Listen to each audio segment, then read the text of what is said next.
Hi friends, good morning. स्वागत है आपका हमारा YouTube channel study with Gautam ji में। आज हम लोग का बायोलॉजी में एक टॉपिक है पाचन तंत्र, और एग्ज़ाम में अक्सर पाचन तंत्र से प्रश्न पूछे जाते हैं। तो आइए हम लोग उन प्रश्नों को पार्ट 1, पार्ट 2 और पार्ट 3 के माध्यम से क्लियर करते हैं। तो आज हम लोग इस वीडियो में जो कुछ बेसिकली प्रश्न बनते हैं, जो प्रश्न पूछे जाते हैं, उन प्रश्नों को एक एक करके क्लियर करते हैं। जैसा कि एग्ज़ाम में प्रश्न देखने को मिला होगा कि भोजन के कितने चरण हैं और स्वांगीकरण क्या है, अंतःग्रहण क्या है, बहिष्करण क्या है। तो उन प्रश्नों को हम लोग एक अच्छे कॉन्सेप्ट के माध्यम से याद करते हुए चलेंगे। यदि पूछा जाए कि पाचन क्या है, तो हम जानते हैं सरल भाषा में कि ठोस जो है भोजन होते हैं उनको सरल बना देना ही क्या कहलाता है, पाचन कहलाता है। तो यहाँ से लिख दिया जाए कि ठोस भोजन को सरल बनाना ही क्या कहलाता है, पाचन कहलाता है। और यह होता है रासायनिक क्रिया के द्वारा, होता है। तो रासायनिक क्रिया क्या है? तो रासायनिक क्रिया की इस तरह से हम बोलेंगे कि यदि हम भोजन करते हैं तो सबसे पहले भोजन करने के दौरान क्या होता है, हम मुख से उसको क्या करते हैं, चबाते हैं। जैसे में अगर रोटी खाते हैं तो रोटी को हम लोग क्या करते हैं, पहले दांत से क्या होता है, चबाते हैं। और चबाने के दौरान क्या होता है, चबाना एक तरह के फिजिकली कार्य है, लेकिन यदि माना जाए तो रासायनिक अभिक्रिया में चबाने के बाद जो है लार क्या करता है, लार उस भोजन को लपेट कर करके और छोटी आंत तक करके ले जाता है। और हम जानते हैं कि भोजन को अंततः पाचन करने में कौन सहायक है, तो लार है, क्योंकि मुख से लेकर के भोजन को छोटी आंत तक पचाने में सहायक है तो कौन है, लार है। तो इस प्रकार से अगर लार के द्वारा किया गया कार्य को देखा जाए तो यह माना जाएगा रासायनिक अभिक्रिया। तो यहाँ से प्रश्न बन गया कि पाचन क्या है, कि ठोस कार्बनिक पदार्थों को सरल सूक्ष्म ग्लूकोज में बदलना ही क्या कहलाता है, पाचन कहलाता है। फिर से एक बार, ठोस कार्बनिक पदार्थों को सरल सूक्ष्म ग्लूकोज में बदलना ही क्या कहलाता है, पाचन कहलाता है। और यह होता है रासायनिक क्रिया के द्वारा। तो इस प्रकार से एक प्रश्न हुआ क्लियर। और यहाँ से पाचन तंत्र, तो यहाँ अगर तंत्र लग गया तो यहाँ से प्रश्न याद रखिएगा कि पाचन क्या है का प्रश्न बना, ठोस सरल सूक्ष्म ग्लूकोज में बदलना ही क्या कहलाता है, पाचन। और इसको बदलने में जो जो अंग शामिल होते हैं, पाचन होने में जो जो अंग सहायक होते हैं, उन अंगों को क्या कहा जाता है, उन अंगों को क्या कहा गया, पाचन तंत्र कहा गया। तो यहाँ से प्रश्न हो गया कि पाचन करने में जो जो अंग सहायक होते हैं उन अंगों के समूह को क्या कहा जाता है, पाचन तंत्र कहा जाता है। जिस प्रकार से रक्त को परिवहन करने में जो जो अंग जो है इसमें भागीदारी थे, उन सभी अंगों को क्या कहता है, रक्त परिसंचरण तंत्र कहा जाता था। उसी प्रकार से पाचन करने में जो जो अंग शामिल होते हैं उन्हें क्या कहता है, पाचन तंत्र कहा जाता है। और यहाँ से पूछा जाए कि पाचन होगा तब जब हम भोजन करेंगे। तो भोजन के रूप में हम बहुत सारे खाद्य पदार्थों को खाते हैं, जैसे में कार्बोहाइड्रेट, प्रोटीन, कैल्शियम इत्यादि। तो यहाँ से अगर पूछा गया है कि पाचन किसका होता है, तो पाचन अगर होने के दृष्टिकोण से देखा जाए तो यदि हम कार्बोहाइड्रेट खाते हैं,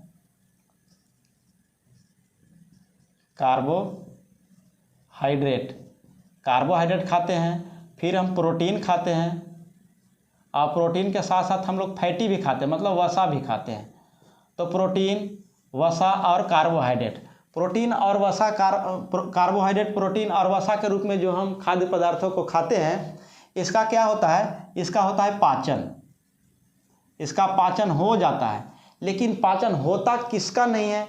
जैसे में हम लिए जल, भोजन के रूप में हम क्या लिए, जल लिए, विटामिन लिए, और फिर क्या लिए, खनिज लिए। तो यहाँ से 3 चीज़ और भी हम लोग खाद्य पदार्थ के रूप में लिए, जैसे जल, विटामिन और खनिज। तो जल, विटामिन और खनिज का क्या होता है, तो हमने पहले पढ़ा कि कार्बोहाइड्रेट, प्रोटीन, वसा जब हम सेवन करते हैं तो इसका पूर्ण पाचन हो जाता है, लेकिन जल, विटामिन और खनिज का क्या होता है, तो ये इसका क्या होता है, अवशोषण हो जाता है। मतलब यह जो है शरीर में सोख जाता है। जिस प्रकार से अगर हम पानी पिए तो यह शरीर में सभी अंगों में क्या होता है, सोख जाता है। उसी प्रकार से खनिज भी वही प्रक्रिया होता है, और विटामिन के साथ भी वही काम होता है। तो यह सोख जाता है, ना कि इसको पाचन होता है। पाचन होता है किसका, कार्बोहाइड्रेट, प्रोटीन, वसा का क्या होता है, पाचन। और जल, विटामिन और खनिज का क्या होता है, पाचन नहीं होता है, इसको क्या होता है, सोख लिया जाता है। इसको शरीर के द्वारा क्या कर लिया जाता है, सोख लिया जाता है, सोख लिया जाता है। तो यहाँ से कुछ प्रश्नों को हम लोगों ने क्लियर किया। अब पढ़ेंगे भोजन। भोजन के क्या चरण है, तो भोजन के चरण पढ़ने से पहले हम लोग देखेंगे क्या है कि आहार नाल। जैसे में हम लोग भोजन के रूप में अगर रोटी खाएं तो रोटी को लार के माध्यम से लपेट करके चिकना बना करके और आगे जो है बढ़ा दिया गया, मतलब यहाँ से जो है मुख से लेकर के इस तरह से आगे बढ़ा दिया जाता है। तो यहाँ हम लोग जानेंगे आहार नाल। आहार नाल क्या है, तो आहार नाल क्या है, आहार नाल एक लंबी कुंडली नुमा मतलब इस प्रकार से अगर बोला जाए तो इस प्रकार से क्या है, हमारा एक नली है, इस प्रकार से क्या होता है, नली है, कुंडली नुमा नली, उसी को बोला गया है। आहार नाल क्या है, ये कुंडली नुमा क्या है, इसका रचना है और इसका लंबाई लगभग 32 से 36 फीट होता है, 32 से 36 फीट होता है। और ऐसे यदि देखा जाए तो 8 से लेकर के 10 मीटर होता है। ऐसे मतलब 32 से 36 फीट कहने का मतलब क्या है कि ये जो आहार नाल जो हमारा है, मुख से लेकर के छोटी आंत तक के जो एक नाली लगा हुआ रहता है, उस नाली को क्या कहा गया, आहार नाल कहा गया। आहार नाल जो है एक लंबी, पूछा जाए कि इसका रचना किस प्रकार से होता है, जैसे में आने वाले प्रश्नों में हम लोग पढ़ेंगे कि आमाशय की आकृति कैसी होती है, तो थैली नुमा होता है। तो इस प्रकार से आहार नाल की आकृति कैसी होती है, तो कुंडली नुमा होती है, कुंडली नुमा इसका रचना होता है। इसका लंबाई होता है 32 से 36 फीट। अब आप लोग सोच रहे हो कि 32 से 36 फीट तो व्यक्ति खुद नहीं होता है, तो मतलब यदि व्यक्ति 6 फीट या 5 फीट 5.5 फीट जो भी हो, लेकिन अगर उसका जो आहार नाल है उसको अगर खोल करके लंबा किया जाए तो उसका हो जाएगा लंबाई 32 से 36 फीट। और ऐसे अगर नियमतः साधारण रूप में देखा जाए तो उसका लंबाई होता है 8 से 10 मीटर। तो यहाँ से हम लोगों ने क्लियर किया, आहार नाल की लंबाई होती है 32 से 36 फीट, यह कुंडली नुमा रचना होती है और इसका सामान्यतः जो लंबाई कितना होता है, 8 से 10 मीटर होता है। ठीक है, तो इस प्रकार से हम लोगों ने क्लियर किया। और आहार नाल को इंग्लिश में हम लोग एलिमेंट्री कैनाल के नाम से जानते हैं, ELEMENTRYCANAL, एलिमेंट्री कैनाल के नाम से जानते हैं, जिसको हम लोग आहार नाल कहते हैं। तो इतना सारा बातों को हम लोगों ने जाना। अब यहाँ से साथ ही साथ देखेंगे कि आहार नाल के माध्यम से हमारा जो है भोजन छोटी आंत तक पहुँचता है। हमसे एक काल्पनिक मैप है ये, और इस काल्पनिक मैप के माध्यम से हम लोग कुछ प्रश्नों को क्लियर करेंगे। तो चलिए देखते हैं कुछ प्रश्नों को। जैसा कि हम लोग यहाँ देख रहे हैं, इंडिकेट किया गया है कि यह है मुख, जिसको हम लोग मुख गुहा के नाम से भी जानते हैं, मुख गुहा। और मुख अर्थात क्या, माउथ। मुख का 2 अवयव होते हैं। मुख का कितने अवयव होते हैं, 2 अवयव होते हैं। जैसे मुख में एक दांत होता है और एक लार होता है। ये महत्वपूर्ण योगदान देता है भोजन के पूर्ण पाचन में। तो मुख गुहा इसको कहते हैं, या मुख गुहा। और मुख के 2 अवयव होते हैं। मुख के क्या होते हैं, 2 अवयव होते हैं, एक होता है लार और एक होता है दांत। तो सबसे पहले हम लोग लार से अब देखते हैं। तो चलिए दांत से ही देख लेते हैं। दांतों की संख्या होती है 32। यदि दूध का दांत बोला जाए तो दूध का दांतों की संख्या कितना होता है, दूध का दांत की संख्या होता है 20 दांत। और ऐसे बड़ा हो जाने के बाद जो है मैच्योर्ड में जो लोगों में जो दांतों की संख्या होती है वह 32। और दांत जो है 4 प्रकार के पाया जाता है, पहला, दूसरा, तीसरा और चौथा। तो हम लोग देखेंगे, यहाँ होता है एक INCISOR, इंसीजर होता है, एगो होता है कैनियन, एक होता है प्रीमोलर, एक होता है मोलर। इंसीजर का हिंदी अगर देखा जाए तो इंसीजर का हिंदी होता है कृदंत। कैनियन के मतलब होता है रदनक, और प्रीमोलर के होता है अग्रचवर्णक, और मोलर के मतलब होता है चवर्णक। और दूध का दांत का संख्या कितना होता है, 20। और ऐसे वयस्क में कितना दांतों की संख्या होता है, 32। यदि दांत से प्रश्न पूछा जाए तो दांत का निर्माण होता है कैल्शियम प्लस फास्फेट के द्वारा। तो यहाँ से याद रखना है कि यदि पूछा जाए कि दांत का निर्माण किसको किसको से होता है, किस किस से होता है, तो एक होता है कैल्शियम और एक होता है क्या, फास्फेट। तो कैल्शियम और फास्फेट के मिलने से दांत का क्या होता है, निर्माण। और हड्डी का निर्माण भी कैल्शियम और फास्फेट के द्वारा ही होता है। यहाँ से दांत याद कर लिया जाए तो दांत 4 प्रकार के होते हैं। पहला दांत जिसको हम लोग इंसीजर के नाम से जानते हैं, और एक होता है कैनियन, फिर प्रीमोलर और क्या होता है, मोलर। तो इसको एक मीनिंग के रूप में भी इसे याद रखना है कि इंसीजर का पूछा जाता है कि बताइए कि कैनियन का संख्या कितना होता है, तो कैनियन का संख्या होता है, इस प्रकार से हम याद रखना है 8 4 8। अब ये हो गया कितना, 12, 8 4 8 12। अब इसको आधा आधा कर देना है, 8 4 8 12 जो है, तो 8 4 12 12 8 20 और 20 और 12 32, टोटल मिला के कितना हो गया, 32। मतलब वयस्क में कुल दांतों की संख्या कितनी होती है, 32। तो यही तो 32 हुआ, 8 4 12 12 8 20 और 20 और 10, टोटल कितना हो गया, 32 हो गया। तो इस तरह से दांतों की संख्या भी कभी कभी पूछा जाता है, तो याद करना है। अब इसको कैसे याद रखना है, ये अपेंडिक्स था, अपेंडिक्स जिससे हम लोग जानते हैं शरीर का अवशिष्ट अंग किसे माना जाता है। ये अपेंडिक्स जो है, अपेंडिक्स से आने वाले वीडियो में हम लोग अच्छे तरीके से प्रश्न पढ़ेंगे और देखेंगे कि यहाँ से एक प्रश्न बनेगा कि शरीर का सबसे अवशिष्ट अंग किसे माना जाता है, तो यह माना जाता है अपेंडिक्स को। तो यहाँ से हम लोग दांत पढ़ रहे थे, तो दांतों की संख्या, कृदंत का संख्या कुल कितना हो गया, 8। कैनियन का, रदनक का संख्या कितना हो गया, 4। और प्रीमोलर का संख्या 8 और मोलर का संख्या 12। तो अब इसको कैसे करेंगे, मतलब दांत हमारा ऊपर भी होता है और नीचे भी। तो कृदंत, यहाँ से एक और प्रश्न रखिएगा याद, हाथी का 2 गो दांत निकला हुआ रहता है इस तरह से, वह किसका उदाहरण है, कृदंत का। तो यहाँ से याद रखिएगा हाथी दांत,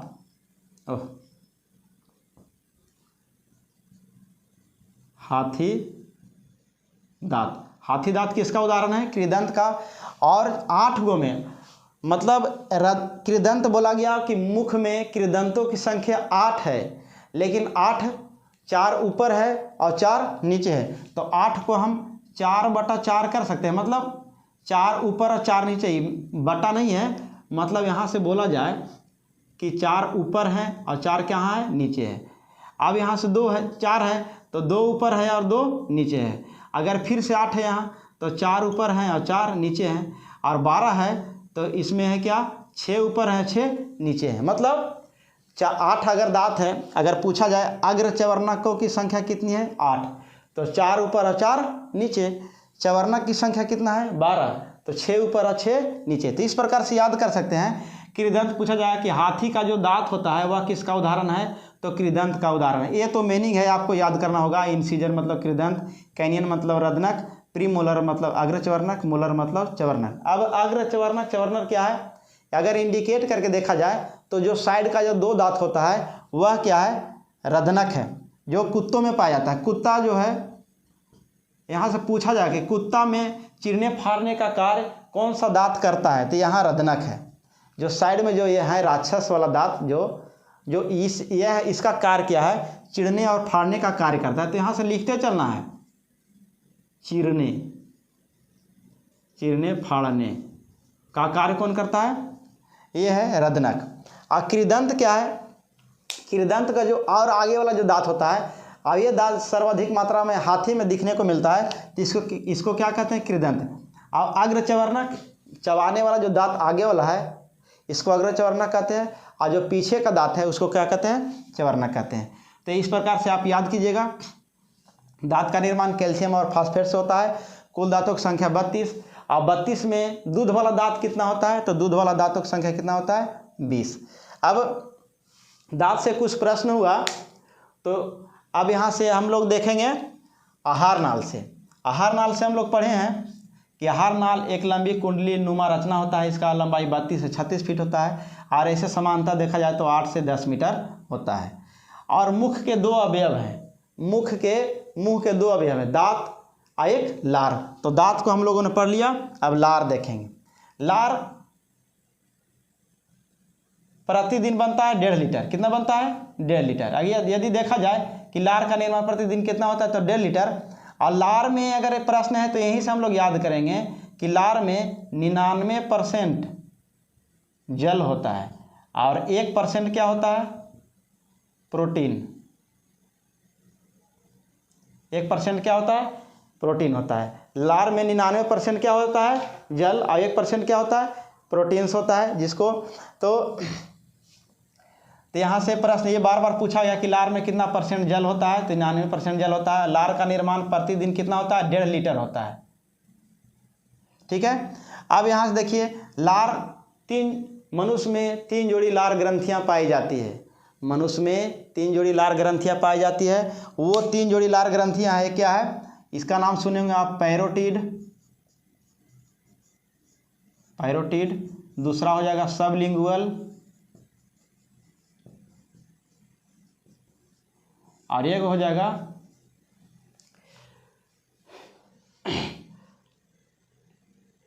सबमेडिबुलर।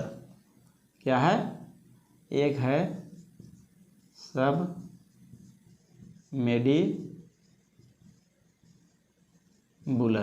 तो मनुष्य में 3 प्रकार के लार ग्रंथियां पाई जाती है। तो 3 प्रकार के लार ग्रंथियों को हम लोग याद रखेंगे।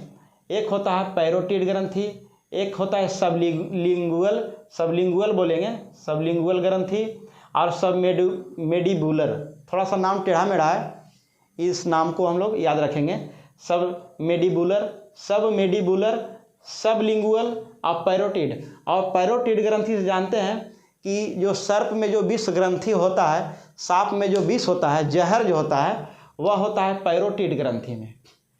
पूछा जाएगा कि सर्प के विष ग्रंथि को क्या कहते हैं, तो यहाँ से हम लोग क्लियर करेंगे, पैरोटिड ग्रंथि। सर्प में इंडिकेट कर दिया जाए, सर्प में विष ग्रंथि को क्या कहते हैं, पैरोटिड ग्रंथि। और मनुष्य में यही 3 प्रकार के जो है लार ग्रंथि पाए जाते हैं, पैरोटिड ग्रंथि, सबलिंगुअल ग्रंथि, सबमेडिबुलर ग्रंथि। और लार में भी 4 प्रकार के एंजाइम पाए जाते हैं। लार में 4 प्रकार के एंजाइम पाए जाते हैं। अब देखिए प्रश्न क्या हुआ कि जब भोजन, हम लोग किसी प्रकार के भोजन यदि दूषित भोजन कर लेते हैं, किसी भी प्रकार के दूषित भोजन कर लेते हैं, एग्ज़ाम देने जाते हैं तो 2-3 दिन का जो है, 2 दिन का भोजन जो है रखे हुए रहते हैं, वही भोजन को हम लोग कर लेते हैं यदि, तो उस भोजन में क्या होता है कि कुछ रोगाणु आ जाते हैं। फिर भी हम लोग उस भोजन को कर लेते हैं। तो भोजन को करने के पश्चात हम बीमार नहीं पड़ते हैं। इसका प्रमुख वजह भी है। इसका प्रमुख वजह क्या है, क्योंकि लार में जो 3 प्रकार के जो एंजाइम पाए जाते हैं, 3 प्रकार के जो एंजाइम पाए जाते हैं, उन एंजाइमों को कुछ कार्य है। तो सबसे पहले यहाँ से देखा जाए कि लार में 4 प्रकार के जो एंजाइम पाया गया, लार में 4 प्रकार के एंजाइम पाया गया। पहला लाइसोजाइन। तो लाइसोजाइन का क्या कार्य है, भोजन में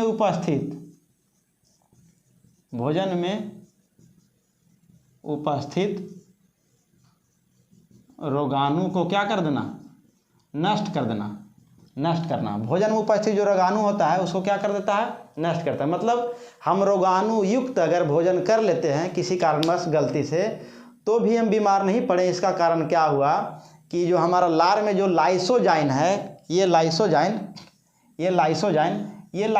क्या करता है कि उस भोजन में उपस्थित जो रोगाणु होता है उसको क्या करता है, मार देता है, किल करता है। तो इस प्रकार से हम बोल सकते हैं कि लार में वैसा कौन सा एंजाइम पाया जाता है जो रोगाणुओं को जो है नष्ट करता है, तो लाइसोजाइन हो गया। और लाइसोजाइन के साथ साथ 3 और पाए जाते हैं, जैसे में 2 गो और देखा जाए तो एक होता है टाइलिन, और एक होता है डाइस्टेज। टाइलिन का क्या काम है, टाइलिन और डाइस्टेज का क्या काम है कि स्टार्च को शर्करा में बदलना। ये है स्टार्च को किस में बदल देता है, शर्करा में। पूछा जाएगा कि टाइलिन का क्या कार्य है, तो टाइलिन का क्या काम है, स्टार्च को किस में बदल देना, शर्करा में बदल देना। अब स्टार्च क्या है, अगर पूछा जाए कि स्टार्च क्या है, तो जैसे में चोकर आप जानते होंगे कि यदि हम रोटी बनाते हैं तो रोटी बनाने से पहले जो आटा को हम लोग चलनी के द्वारा जो फिल्टर करते हैं, मतलब उसको छानते हैं, तो उस प्रकार के जो पदार्थ हमारे शरीर में जो खाया जाता है, उन पदार्थों को ये टाइलिन जो है अच्छे ढंग से क्या करता है, पाचन करता है।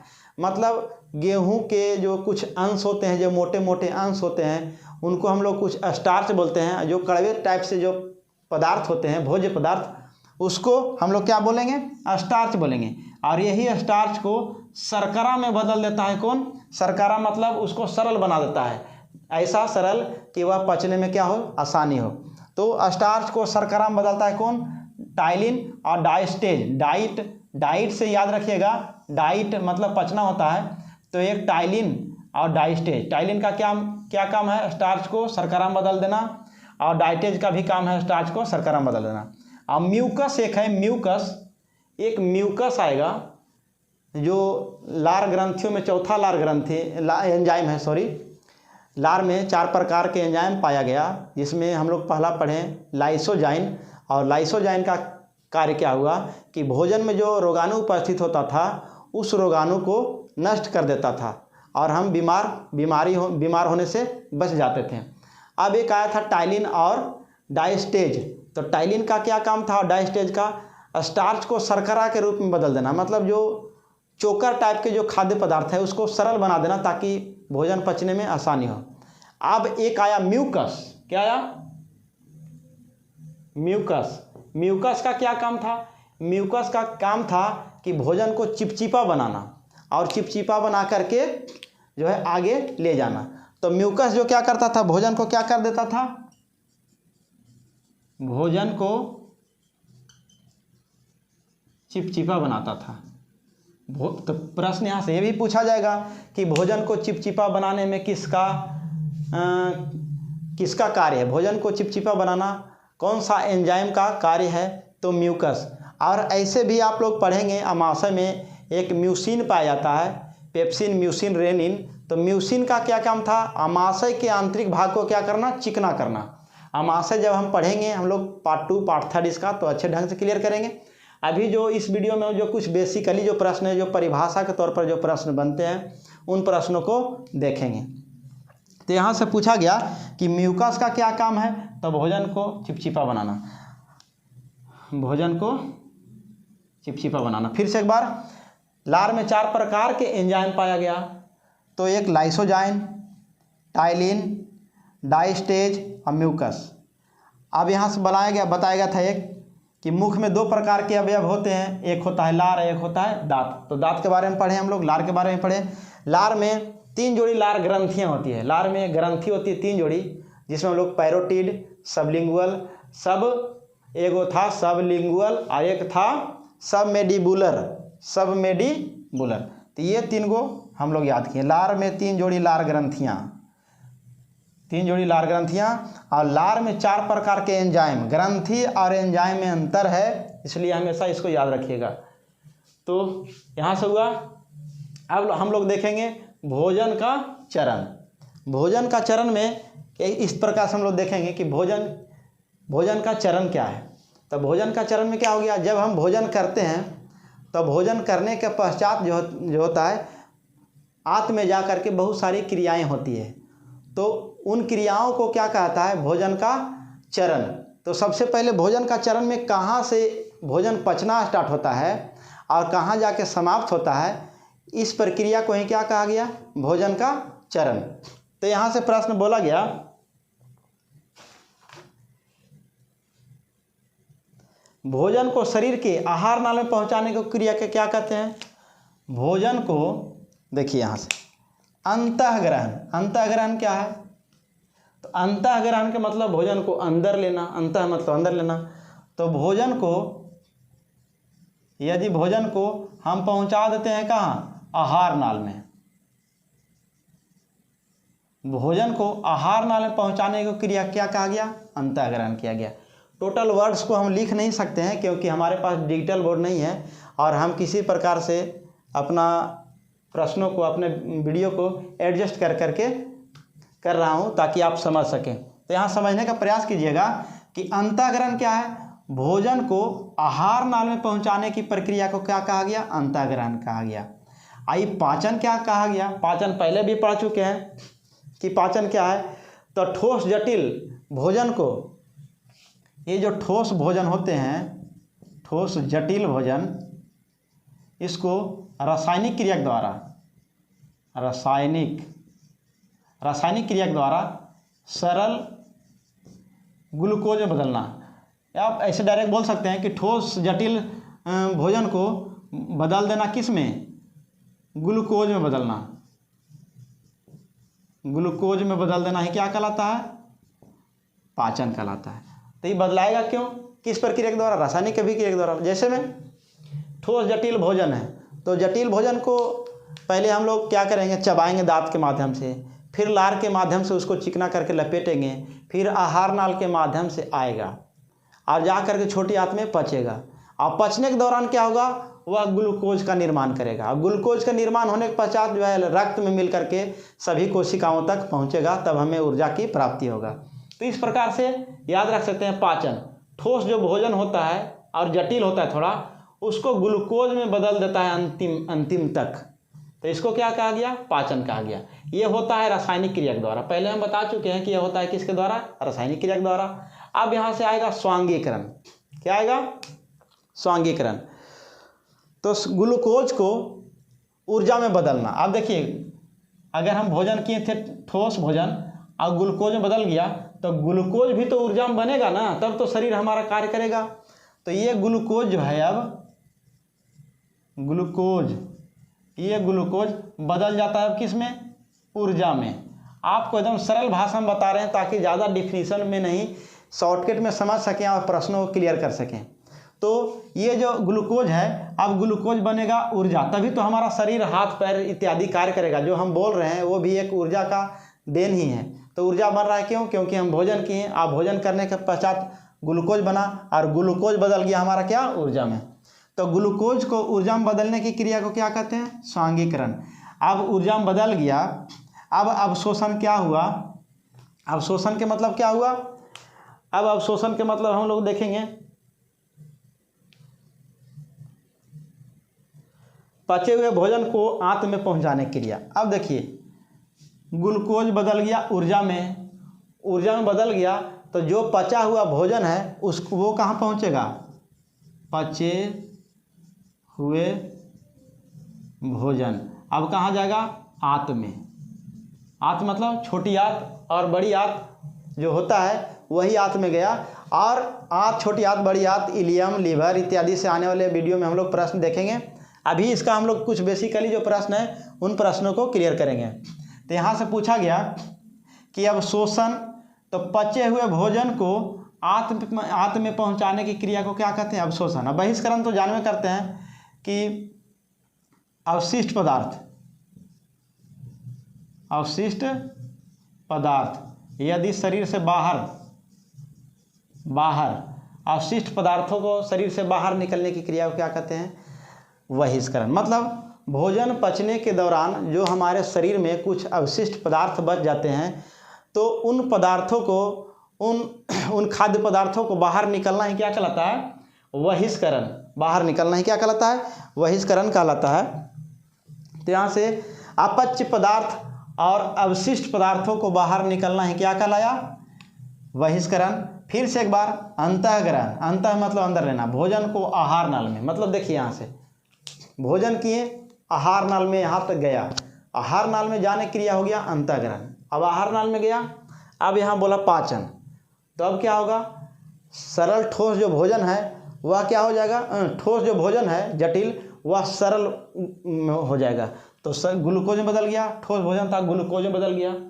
अब ग्लूकोज में बदल गया तो ग्लूकोज में बदलने के दौरान ग्लूकोज ही रह जाएगा, क्योंकि वह ग्लूकोज नहीं रहेगा, क्योंकि उसको बनना है क्या, ऊर्जा, तभी तो हम कार्य करेंगे। तो ये ग्लूकोज बन गया ऊर्जा में, और ऊर्जा बन गया तो हम पढ़ा रहे हैं, बोल रहे हैं, ये ऊर्जा कारण। लेकिन जो कुछ अवशिष्ट और अपच्य पदार्थ जो बचे हुए हैं उन पदार्थों को बाहर निकलना ही क्या कहलाता है, बहिष्करण। तो बहिष्करण तो पहले जानते होंगे, अंतःग्रहण जानते होंगे, पाचन जानते होंगे। स्वांगीकरण याद रखना है, अवशोषण। अवशोषण का मतलब पच गया है भोजन, उसको कहाँ पहुँचा देना है, आंत में। बड़ी आंत, छोटी आंत, तो छोटी आंत के माध्यम से क्या हो जाएगा, बाहर हो जाएगा। तो अवशोषण कहलाएगा। स्वांगीकरण क्या हो गया, जो ग्लूकोज बनेगा, ग्लूकोज क्या आप किस में बदल जाएगा, ऊर्जा में।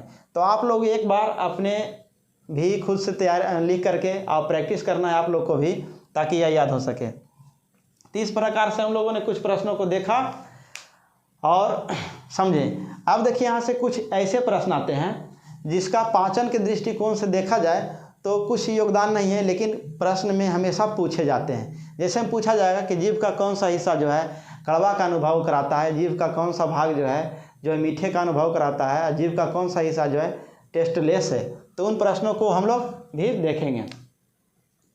देखिए यहाँ है खट्टा, खट्टा ये जो है खट्टा है, ये है नमकीन और ये है मीठा और ये है स्वादहीन और ये है कड़वा। ठीक है, तो इसको कैसे याद रखना है। जैसे हम पूछा जाएगा कि जीभ क्या है, एक संयोजी, यह जीभ जो है बना हुआ है संयोजी ऊतक से, संयोजी ऊतक से पूछा जाएगा। जिस प्रकार से रक्त तरल संयोजी ऊतक से बना हुआ होता है, उसी प्रकार से जीभ भी एक संयोजी ऊतक से बना हुआ होता है। और जीभ का जो एकदम सबसे पहले का जो भाग है वह मीठा का अनुभव कराता है। यदि हम कुछ खाना खाते हैं या किसी प्रकार का जो कुछ सामान जैसे अमरूद हो गया, मिठाई हो गया, बिस्किट हो गया इत्यादि को हम खाते हैं, तो ये पता चलता है कि ये मीठा है, या कड़वा है, या खट्टा है। तो इस प्रकार से अनुभव कराने का कुछ जो है एक काल्पनिक रूप से जो है जीभ का चित्र बनाया गया है। तो यहाँ से याद रखना है, जो आगे का जो जीभ होता है वह मीठा का अनुभव कराता है, जो आगे में ही साइड में होता है वह नमकीन का अनुभव कराता है, और जो पीछे में साइड में होता है वह खट्टा का अनुभव कराता है। यही बात इधर भी है, जिस तरफ से इधर लिखे हैं तो वही बात इधर भी है। अब बीच में जो होता है एकदम बीच में वह क्या होता है, टेस्टलेस होता है, मतलब स्वादहीन होता है, इसमें पता ही नहीं चलता कि कौन सा स्वाद है। और पीछे का जो होता है, पीछे का वह क्या होता है, कड़वा होता है, कड़वा थोड़ा लगता है। तो इस प्रकार से कुछ प्रश्नों को याद करते चलना है। अब देखिए यहाँ से एक प्रश्न बनता है, यहाँ से जो मुंह से हम भोजन करते हैं आया पूर्ण रूप से पचा हुआ नहीं रहता है, लेकिन आता है, तो मुंह से आने वाले भोजन जो पूर्ण रूप से पचा हुआ नहीं है उसे क्या कहते हैं, बोलस कहते हैं। BOL बोलनस कहते हैं, बोलस कहते हैं, BOLUS बोलस कहा जाता है। तो यहाँ से प्रश्न एक याद रखिएगा कि जो हम मुंह से भोजन खाते हैं और मुंह के माध्यम से जो भोजन आते रहता है, जो पूर्ण रूप से नहीं पचा हुआ रहता है, उस भोजन को क्या कहा जाता है, तो बोलस कहा जाता है। तो ये प्रश्न पूछा गया एग्जाम में, इसलिए हमने इसे कलेक्ट करके लिखा। तो मुंह से आने वाले भोजन जो पूर्ण रूप से पचा हुआ नहीं है उसे क्या कहते हैं, बोलस कहते हैं। और एक बार रिवीजन कर लिया जाए, इस मैप से जो प्रश्न बनते हैं उन प्रश्नों को हम लोग पार्ट 2 में और पार्ट 3 में क्लियर करेंगे। फिलहाल के लिए कुछ प्रश्नों को देख लिया जाए। जैसे मैं हमने बताया, अपेंडिक्स शरीर का सबसे अवशिष्ट अंग है। हम लोग पढ़ेंगे पित्ताशय, पित्त कहाँ है, यकृत क्या है, आमाशय क्या है, पैंक्रियाज क्या है। तो उन सभी प्रश्नों को हम लोग पार्ट 2 और पार्ट 3 के माध्यम से क्लियर करेंगे। और इस वीडियो को देखने के लिए आप लोगों को बहुत बहुत धन्यवाद। अगर मेरा वीडियो अच्छा लगे तो लाइक, शेयर और सब्सक्राइब कीजिएगा, और मिलते हैं हम नेक्स्ट वीडियो में।